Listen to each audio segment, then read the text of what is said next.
नमस्कार. न्यूज 18 लोकमतमध्ये मी विशाल पाटील आपल्या सगळ्यांचं स्वागत करतो आणि आता पाहणार आहोत सविस्तर बातमीपत्र.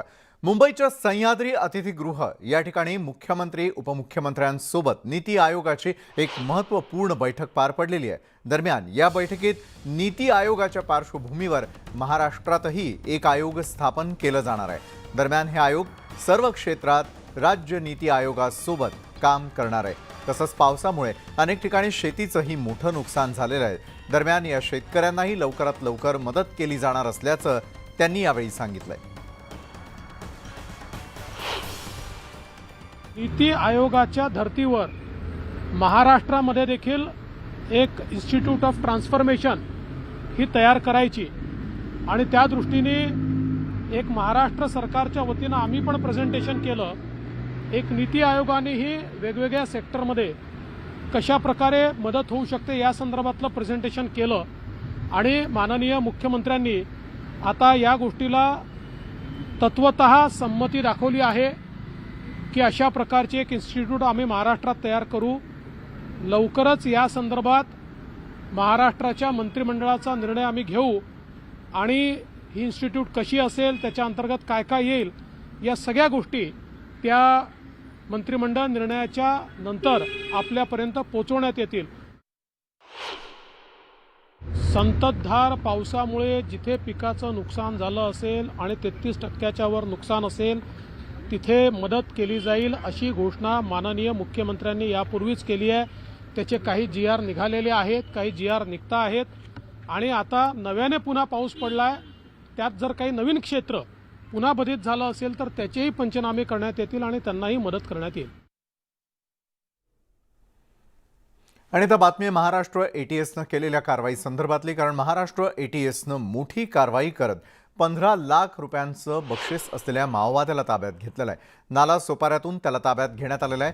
हुलाश यादव असं या 45 वर्षीय माओवाद्याचं नाव आहे. तो नक्षली कारवायांमध्ये सक्रिय होता, तसंच माओवादी संघटनेचाही तो सदस्य आहे. राज्य दहशतवादी विरोधी पथकानं त्याला ताब्यात घेतलेलं आहे. ATSनं दिलेल्या माहितीनुसार हुलाश यादव हा रविवारी पहाटे नालासोपारा इथल्या रामनगर इथल्या धानवीतील एका चाळीत औषधोपचारांकरिता येणार असल्याची माहिती मिळाली होती आणि त्यानुसार पथकानं सापळा रचत त्या ठिकाणी छापा टाकून यादवला ताब्यात घेतलं. हुलाश यादव हा मूळचा झारखंडच्या डोडगा इथला रहिवासी आहे. तो सन 2004 पासून नक्षली कारवायांमध्ये सक्रिय होता. ATSने एक अतिशय चांगली कारवाई या ठिकाणी केलेली आहे. जो नक्षलवाद्यांचा प्रमुख ज्याच्यावर 15 लाख रुपये रिवॉर्ड होता आणि तो नालासोपाऱ्याला जाऊन त्या ठिकाणी लपलेला होता, त्याला पकडण्यात आलेला आहे आणि झारखंडच्या हवाली आता त्याला करण्यात येत आहे. याच्यामुळे नक्षलवादी चळवळीला एक मोठा धक्का बसणार आहे. एक अतिशय चांगली कारवाई ही आपल्या महाराष्ट्राच्या ATSने केली आहे आणि म्हणून मी ATSचं अभिनंदन करतो. दसरा मेळाव्यासाठी दादरचं शिवाजी पार्क मैदान मिळवण्याकरिता शिवसेना आणि शिंदे गटामध्ये रस्सीखेच सुरू असून मुंबई महापालिकेनं कुणाला परवानगी द्यायची याबाबत अद्याप निर्णय घेतलेला नाही. त्यातच आता वांद्रे कुर्ला संकुलातील MMRDA मैदानासाठी शिंदे गटानं केलेला अर्ज MMRDAनं स्वीकारलाय. वांद्रे कुर्ला संकुलातील 2 मैदानं कार्यक्रमांसाठी भाड्यानं देण्यात येत असतात. यापैकी एका मैदानासाठी शिंदे गटानं तर दुसऱ्या मैदानासाठी शिवसेनेनं अर्ज केलेला होता. मात्र शिवसेनेनं अर्ज केलेलं मैदान आधीपासूनच आरक्षित असल्यामुळे शिवसेनेचा अर्ज फेटाळण्यात आलेला आहे. परिणामी दोन्ही गटांना जर शिवाजी पार्कची परवानगी मिळाली नाही तरी शिंदे गटाकडे BKC MMRDA मैदानाचा पर्याय सध्या उपलब्ध आहे. तर शिवतीर्थावर शिवसेनेचा पहिला अर्ज गेलेला आहे आणि म्हणून प्रथम अर्ज आमचा आहे आणि म्हणून आम्हाला आता परवानगी मिळाली पाहिजे. त्याही पलीकडे जाऊन शकतो. हे गलिच्छ राजकारण थांबवलं पाहिजे. आपणही मान्य केले की एकनाथ शिंदे साहेब हे वंदनीय हिंदू हृदय सम्राट शिवसेना प्रमुखांचे विचार घेऊन पुढे चाललेले आहेत, हिंदुत्वाचे विचार घेऊन पुढे चाललेले आहेत. त्यामुळे ही विचारांची लढाई आहे. जो कोणी ते विचार घेऊन पुढे चाललेले आहेत त्याने त्या मैदानावर सभा घ्यावी हे आमचं मत आहे. तर आम्ही घेऊन चाललेलो आहे. तर आम्हाला लोकांचं मत काय आहे, लोकांनी की हा वारसा, विचारांचा वारसा कोण पुढे घेऊन चाललेला आहे त्यांनी ती सभा घ्यावी. त्यामुळे लोकही जनमानसाचं जे मत आहे की शिवसेना प्रमुखांचे विचार पुढे घेऊन जाणार, त्यांनी त्यांची सभा त्या ठिकाणी होईल. शिवाजी पार्कवर आत्तापर्यंत बाळासाहेब ठाकरे, उद्धव ठाकरे हे दसरा मेळावा घेत होते तो त्यांचा हक्क आहे असं मला वाटतं. आता त्या पक्षातून फुटून जर कोणी बाहेर गेलं असेल तर त्यांना वेगळं मैदान द्यावं मुंबईत, आणि त्यांनाही दसरा मेळावा करायची इच्छा असेल तर बंदी करण्याची गरज नाही. पण एकाच मैदानात दोघांनी क्लेम करणं हा परंपरागत क्लेम आहे उद्धव ठाकरे आणि बाळासाहेब ठाकरेंच्या बाजूचा. तो शिवसेनेचा परंपरागत क्लेम हा डावलणं हे योग्य नाही. मनसे अध्यक्ष राज ठाकरे यांच्या 3 दिवसीय विदर्भ दौऱ्याला सुरुवात झालेली आहे. त्यांनी स्थानिक पदाधिकाऱ्यांच्या बैठका घेण्यास सुरुवात केली आहे. विधानसभा निहाय नागपूर जिल्ह्यातील आढावा बैठकांचा धडाका सुरू आहे आणि यावेळी राज ठाकरेंनी पक्ष बांधणी का होत नाही असा सवाल करताना त्यांच्या समस्या देखील जाणून घेतल्या. तसंच मतदारांमध्ये जाऊन कामाला लागण्याच्या देखील सूचना त्यांनी केल्या. दरम्यान पक्ष वाढवायचा असेल तर प्रस्थापितांविरोधात लढावंच लागेल असं सूचक विधान राज ठाकरेंनी केलंय. या संदर्भात त्यांनी पदाधिकाऱ्यांना सूचनाही दिल्या. तसंच पालिका निवडणुका जाहीर झाल्या असं समजून मतदारसंघामध्ये जा असा आदेशही त्यांनी दिलाय. येणाऱ्या स्थानिक स्वराज्य संस्थांच्या निवडणुकांसाठी राज ठाकरेंचा हा दौरा महत्त्वाचा ठरणार आहे. नागपूरसह अमरावती आणि चंद्रपूर जिल्ह्यालाही ते भेट देणार आहेत.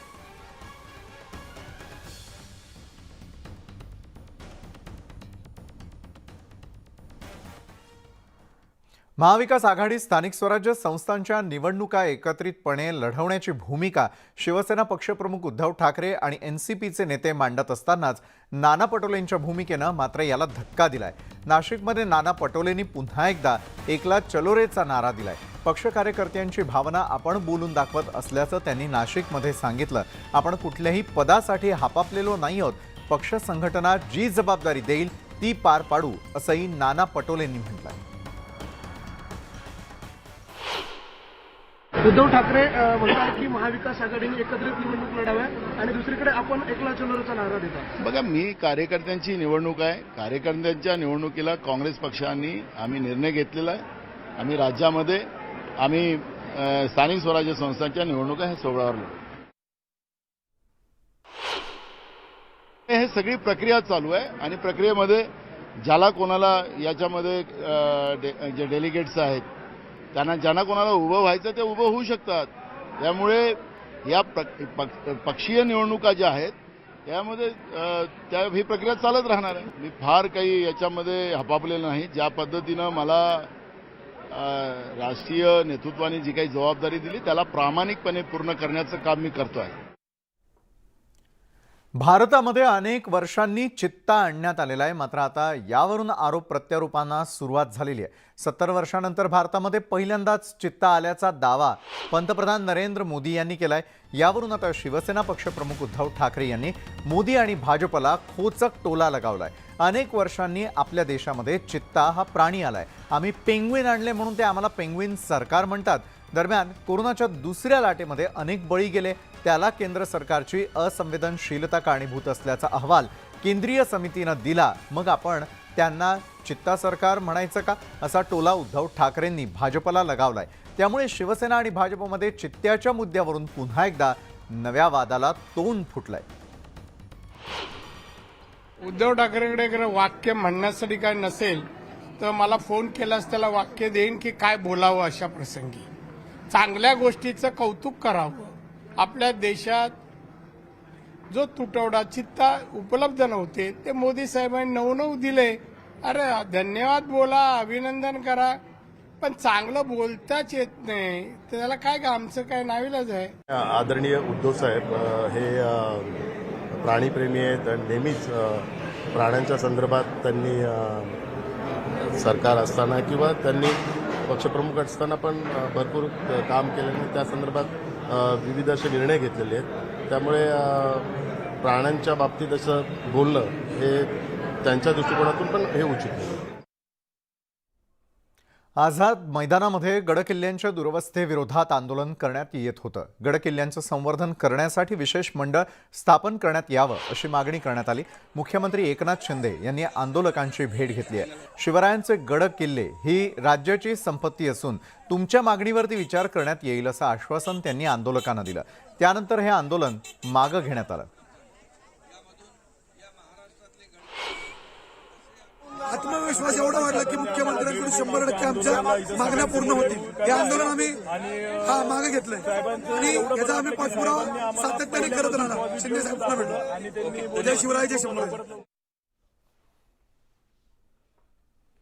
केंद्रीय मंत्री अनुराग ठाकूर यांनी शिवाजी पार्कच्या मुद्द्यावरून मुंबई महानगरपालिकेवर टीका केली आहे. इतकी मोठी लोकसंख्या असूनही मुंबईमध्ये खेळांसाठी सुविधा नाहीत, तसंच शिवाजी पार्कमध्ये महिला खेळाडूंसाठी शौचालय नाही आणि त्यामुळे महिला कपडे कुठे बदलणार असा खोचक सवाल ठाकूर यांनी उपस्थित केला. दुसरीकडे बीएमसीकडे खेळांचं धोरण नसल्याची टीकाही त्यांनी केली. दरम्यान पंतप्रधान मोदी हे टेक्नोसेव्ही आहेत, मात्र अधिकाऱ्यांची मानसिकता नाही आहे, ते फक्त अडवणूक करताना दिसतात असा खोचक टोलाही ठाकूर यांनी लगावला. यावेळी बोलताना त्यांनी फेरीवाल्यांच्या मुद्द्यावरूनही अनुराग ठाकूर यांनी बीएमसीच्या अधिकाऱ्यांना लक्ष्य केलंय.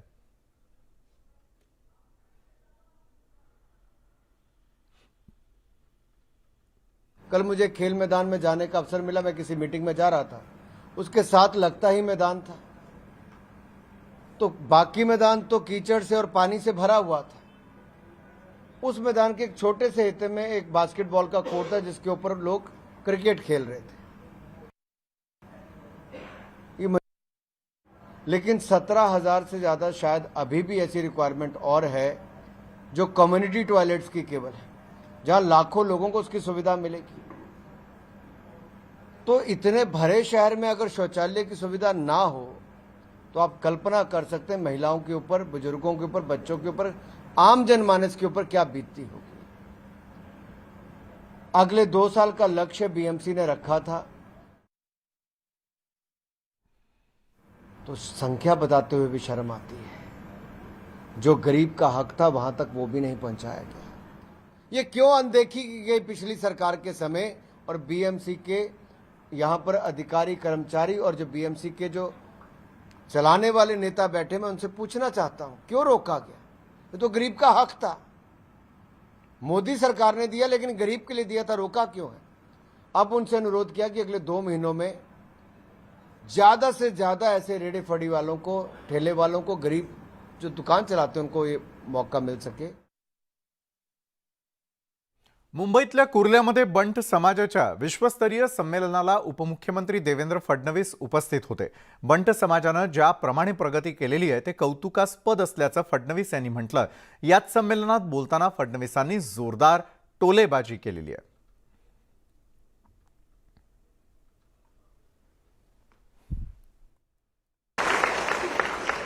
निवेदन करते हुए जय अण्णा ने कहा कि मैं कई बार बंट संघ के कार्यक्रम में आया हूं, इसलिए अब ऐसा लगता है कि मेरा नाम देवेंद्र शेट्टी फडणवीस है. मैं तो बहुत खुशी के साथ शेट्टी नाम लगाने को तैयार हूं, क्योंकि शेट्टी नाम लगाने से 2-4 तो होटल मेरे नाम पे हो जाएंगे. चांगल्या कामामध्ये उशीर कशाला असं म्हटलं जातं, मात्र पितृपक्षामध्ये मोठी कामं टाळली जातात. परिणामी अगदी सरकारकडूनही पालकमंत्री जाहीर करण्यात आलेले नाहीयेत.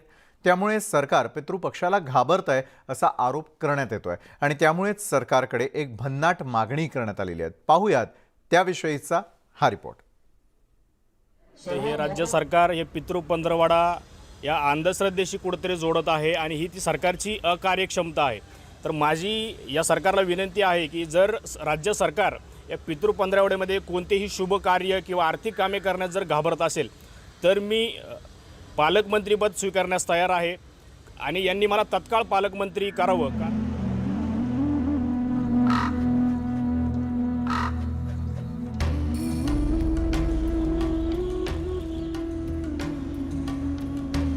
पितृपक्षामुळे पालकमंत्री नेमले गेलेले नाहीत. परिणामी विकास कामं खोळंबली आहेत. उद्योगनगरी आणि स्मार्ट सिटी अशी ओळख असलेल्या पिंपरी चिंचवडमधली विकास कामं पूर्णतः ठप्प झालेली आहेत. 22 कोटी खर्चून उभारलेलं तारांगण, संकुलं आणि शिल्प धूळ खात पडलेली आहेत. पालकमंत्री नसल्यानं त्यांचं लोकार्पण होऊ शकलेलं नाही. त्यामुळे आम्हालाच पालकमंत्रीपद द्या अशी मागणी पिंपरीतल्या विद्यार्थ्यांनी मुख्यमंत्री एकनाथ शिंदेंकडे केलेली आहे. पालकमंत्री देऊ शकत नाहीत ते जनतेसाठी नाहीत असा टोलाही लगावण्यात आलाय. पालकमंत्री होत नाहीत त्याचं कारण त्यांच्यामध्ये एक वाक्यता नाही आहे. अनेक लोकांना इथं पालकमंत्री होण्यामध्ये इंटरेस्ट आहे आणि त्याला विरोध आहे आणि त्यांच्यावरती एक वाक्यता होत नसल्यामुळे हे होत नाही. परंतु हे लक्षात नाही की स्वतःच्या स्वार्थापोटी जनतेला भरडण्याचं काम करतात, महाराष्ट्र भरडण्याचं काम ही मंडळी करतात. त्यामुळे जनता यांना जागा दाखवून देणार आहे. पितृपक्षामुळे पालकमंत्री नेमले नाहीत असा आरोप केला जातोय. शहरातील सगळ्या विकास कामांचं लोकार्पण पालकमंत्र्यांच्या नव्हे तर मुख्यमंत्री आणि उपमुख्यमंत्र्यांच्या हस्ते करण्याचं नियोजन असल्याची माहिती पालिका आयुक्तांनी दिलेली आहे. तर राज्यातील कोणत्याही जिल्ह्यातला प्रश्न सोडवण्यासाठी मुख्यमंत्री आणि उपमुख्यमंत्री सक्षम असल्याचा दावा सत्ताधाऱ्यांनी केलाय. माननीय मुख्यमंत्री महोदय, माननीय उपमुख्यमंत्री महोदय, त्यांना सर्वांना एकत्रित बोलून तसा एक प्रोग्राम करायचा असा आहे आमच्या डोक्यात. तो काही कारण नाही की पालकमंत्री नाहीये म्हणून होत. आपलं स्वतःचं विरोधकांनी आत्मपरीक्षण करावं आणि हे सरकार जनतेचं सरकार आहे. जनतेसाठी निर्णय घेण्याची क्षमता यांच्यामध्ये आहे. पालकमंत्र्याच्या अभावी कुठलीही कामं जनतेची या ठिकाणी थांबत नाही. त्यामुळे आपणच आपला आरसा विरोधकांनी पाहावा.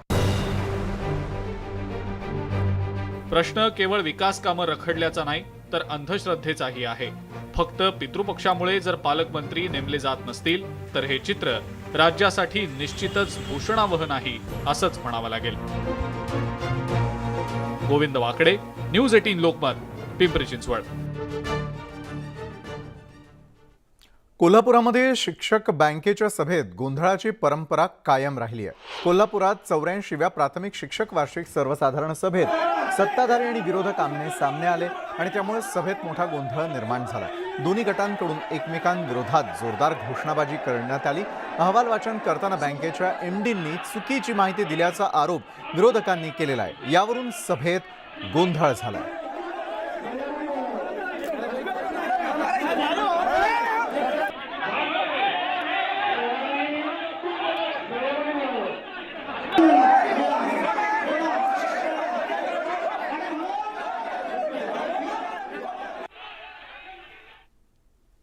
भूमाफियांनी नगर जिल्ह्यामध्ये उच्छाद मांडलेला आहे. तहसीलदार आणि इतर कार्यालयांचे बनावट स्टॅम्प तयार करून आदेश दिल्याची गंभीर बाब समोर आली आहे.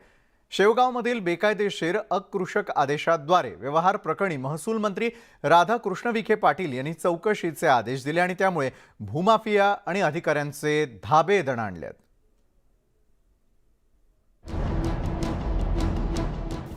शेवगाव शहरात सध्या खळबळ उडाली आहे. भूमाफिया आणि अधिकाऱ्यांचं साटलोट उघड झालंय. जमीन एने करताना नागरिकांची पिळवणूक होऊ नये यासाठी 42ब कायदा लागू केलाय. मात्र त्याचा गैरफायदा भूमाफियांनी घेतला. शेवगाव शहरातील तहसील कार्यालयातील स्थळप्रती तफावत दिसून आली. शहरातील रहिवासी विभागात समाविष्ट नसलेले ग्रीन आणि येलो झोन मधील गट नंबर विक्रीसाठी उपलब्ध करून देण्यात आले. तहसीलदारांनी अकृषक आदेश काढून भूखंड विक्रीसाठी उपलब्ध केले. भूमाफियांनी तहसीलदार आणि इतर कार्यालयाचे बनावट स्टॅम्प तयार करून आदेश दिले. या प्रकरणी भाजपच्या पदाधिकाऱ्यांनी तक्रार केली. तर शेवगाव परिसरातील ग्रीन झोन बरोबर वनविभागाच्या जमिनीत देखील सर्रासपणे 42ब चा वापर करून तत्कालीन तहसीलदार, तलाठी आणि सब रजिस्टर कार्यालयात भूमाफियांशी हातमिळवणी केल्याचा गंभीर आरोप करण्यात आलाय. जो लाख रुपये 50,000 रुपये गुंठ्याचा प्लॉट 6-7 लाख रुपयाला सर्वसामान्यांनी विकण्यात आला. याच्यामुळे होतंय काय, सर्वसामान्यांनी काबड कष्टांनी गोळा केलेले पैसे हे बोगस लोकांच्या खिशात जाऊ राहिले. ह्या लोकांनी गोरखधंदा आखला. याला संबंधित अधिकारी जे कोणी असतील, सर्कल, तलाठी, खरेदी विक्री करणारे, तहसीलदार, हे सर्व दोषी. याच्यात ही साखळी 2001 च्या गुंठेवारीचा नियमाचा आधार घेऊन 1 एकर 2 एकर अशा सलग गुंठेवारी केल्या आणि ते प्लॉट विकलेत. आज बी काही त्या प्लॉटवर बांधकाम नाहीत. भूखंड प्रकरणी चौकशी करण्यासाठी चौकशी समिती नेमल्याची माहिती जिल्हाधिकाऱ्यांनी दिली आहे. तर जे दोषी आढळतील त्यांच्यावर कारवाई करण्याचे आदेश महसूल मंत्र्यांनी दिले. जिल्ह्यात इतर तालुक्यांमध्ये देखील असे प्रकार घडले का याचीही चौकशी करण्याचे आदेश देण्यात आले. काही तक्रारी प्राप्त झालेल्या होत्या, त्याच्यातून चौकशी अहवाल प्राप्त झाला. तर त्या सगळ्या ज्या नोंदी अशा आहेत की ज्या नियमानुसार नाहीत, त्या नोंदी रिव्हिजन करता घेण्याकरता प्रांताधिकाऱ्यांना आदेश दिलेला आहे. त्याचबरोबर जे कोण याच्यामध्ये इन्व्हॉल्व आहेत त्यांना देखील त्यांच्यावर प्रॉसिक्युशन करण्याकरता देखील प्राधिकृत केलेलं आहे आणि याबद्दलचा त्यांचा जो विभागीय चौकशीचा प्रस्ताव देखील शासनाला सादर केलेला आहे. सर्वसामान्य माणसाची फसवणूक झालेली आहे. मी चौकशी आदेश दिलेले आहेत. विशेष करून असे काही कृत्य घडले असतील आणि वास्तविक त्या ठिकाणी त्या भागाचे प्रांताधिकारी आहेत, तहसीलदार यांनी स्वतःच गुन्हे दाखल करायला पाहिजे होते. तर त्यांना मी सगळ्यांना तात्काळ गुन्हे दाखल करण्यास सूचना दिल्या आहेत. अशी फसवणूक करणाऱ्या लोकांच्या बाबतीमध्ये शासन निश्चितपणे कारवाई करेल. चौकशीनंतर दोषी अधिकारी आणि भूमाफियांवर कारवाई होईलही. मात्र ज्यांनी प्लॉटची खरेदी केली आहे त्यांना सरकार कशा प्रकारे दिलासा देणार हा प्रश्न आता निर्माण झालाय. साहेबराव कोकणे, न्यूज 18 लोकमत, नगर. ब्रेकनंतर आपण पाहताय महाराष्ट्राची खबरबात. पंतप्रधान नरेंद्र मोदींच्या वाढदिवसानिमित्त 70 वर्षांनंतर भारतामध्ये चित्ते परत आलेत. एकूण 8 चित्ते भारतात आणण्यात आले. त्यातील एका मादी चित्त्याचं नामकरण करण्यात आलेलं आहे. पंतप्रधान नरेंद्र मोदी यांनी आशा असं या मादी चित्त्याचं नाव ठेवलंय. आशा ही 4 वर्षांची आहे. नामिबियामधील एका प्रसिद्ध व्यावसायिकाच्या मालकीच्या जागेमध्ये हे चित्त्याचं पिलू सापडलं होतं आणि त्यानंतर वनविभागाकडे त्याला सोपवण्यात आलं आणि ही 4 वर्षांची आशा आता नामिबियामधून भारतात आलेली आहे. ये 2 प्रमुख चित्ते हैं. तर मादी चित्ता जी आहे तिचं नामकरण करण्यात आलेलं आहे. पंतप्रधान नरेंद्र मोदी यांनी या 4 वर्षीय चित्त्याचं नाव आशा असं ठेवलेलं आहे.